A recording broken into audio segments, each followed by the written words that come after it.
Hello and welcome to my channel. Operator Pudding will be added to the red certs store along with Honeyberry, and you can purchase her for 150 red certs. Pudding is a 4-star chain caster, and this video is here to suggest whether you should get her or not. First we have her trait. As Pudding is a chain caster, her attacks deal arts damage and can chain up to 3 enemies at Elite 1 and 4 enemies at Elite 2. But each jump deals 15% less damage than the last, but as a trade-off, they will inflict a brief slow. Not the best trait, but certainly a unique one. Looking at her stats, she has an average HP, average attack, rather low defense, decent resistance, high DP cost and a long attack interval. Pretty average stats for a 4-star operator. Moving on to her talent, it gives Pudding more attack, which is always a welcome addition, but nothing too special. Next are her skills. Her first skill is the usual attack speed buff. The attack speed buff is pretty big, and Pudding can slow multiple enemies at once thanks to her trait, making her a budget staller operator who can consistently slow and dish out arts damage at the same time. This skill has an average SP cost and duration.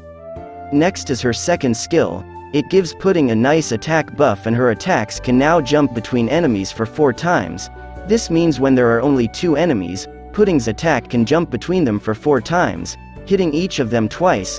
This skill has an average SP cost and duration, a great skill to use if you want Pudding to deal damage.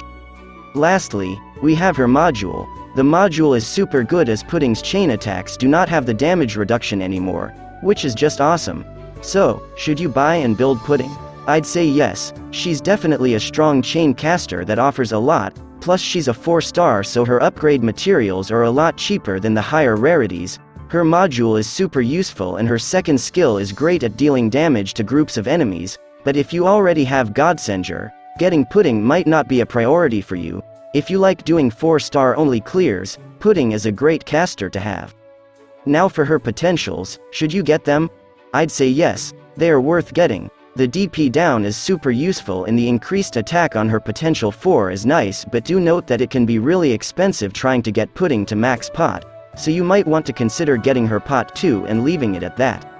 Lastly, we have her upgrade materials. And that is all.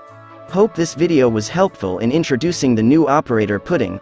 I will be making similar videos in the future, so do consider subscribing. Thank you for watching and see you in the next video.